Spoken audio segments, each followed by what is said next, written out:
يا ترى لما بتزهق بتشرب سيجارة ولا بتقرا جزء من كتاب؟ لما بتحزن بتتعصب على أهلك ولا بتلعب رياضة؟ لما بتكون فاضي ولوحدك شيطانك بيسوقك ولا بتعمل حاجة تفيدك؟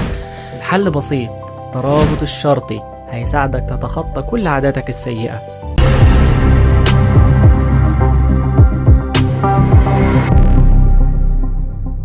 السلام عليكم ورحمة الله وبركاته. أهلا بيكم في فيديو جديد. النهاردة إن شاء الله هنتكلم عن حاجة مهمة جدا جدا في علم النفس وبتأثر في شخصيتنا من غير ما نحس، الترابط الشرطي أو conditioning.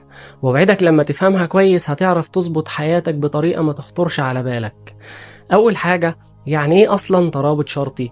ببساطة هو إن مخك بيربط بين حاجتين، فلما بتحصل حاجة واحدة منهم بتفتكر التانية تلقائي أو بتحسسك بنفس الإحساس. الموضوع ده اتدرس علميا من زمان، وأشهر واحد اشتغل عليه هو العالم الروسي إيفان بافلوف. بافلوف عمل تجربة مشهورة جدا، جاب مجموعة من الكلاب وكل مرة يقدم لهم أكل كان بيضرب لهم جرس معين، لحد بعد فترة بدأت الكلاب لما يضرب الجرس ده لعابها بيسيل حتى بدون ما يكون موجود أكل.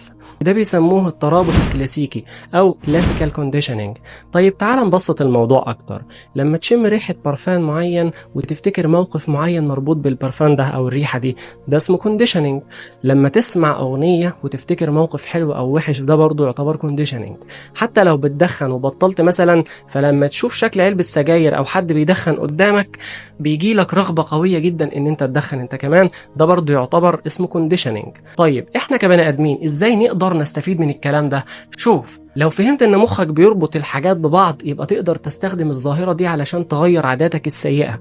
ازاي؟ مثلا لو كل مرة بتحس بتوتر تدخن، يبقى لازم تربط التوتر ده بحاجة تانية صحية، زي انك اول ما تحس بتوتر تمسك ازازة مية مثلا وتشرب شوية مية، او تقوم تجري مكانك 30 ثانية مثلا.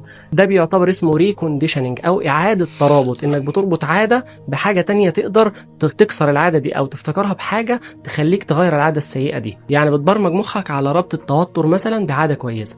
او مثلا لو كل مرة بتزهق بتقعد تاكل بشراهة، تقدر تدرب نفسك تربط الزهق بحاجة مفيدة زي قراءة كتاب خفيف او تكلم مثلا واحد صاحبك بتحب تتكلم معاه. العلم بيقولك انك علشان تغير ترابط شرطي قديم محتاج صبر وتكرار، يعني ما ينفعش تعملها يوم وتسيبها. المخ محتاج تدريب، محتاج يقتنع ان الرابط الجديد بقى اقوى من القديم. في الاخر الكونديشننج مش حاجة احنا بنختارها، ده نظام شغال جوانا طول الوقت، بس الذكاء اننا نقدر نستخدمه لمصلحتنا. وبدل ما نربط انفعالاتنا بعادات سيئة نقدر نخلي انفعال او رد فعل مننا مكسب لينا في الاخر. لو دربت مخك على التكيف السليم معاه هيكون مكسب ليك في الاخر.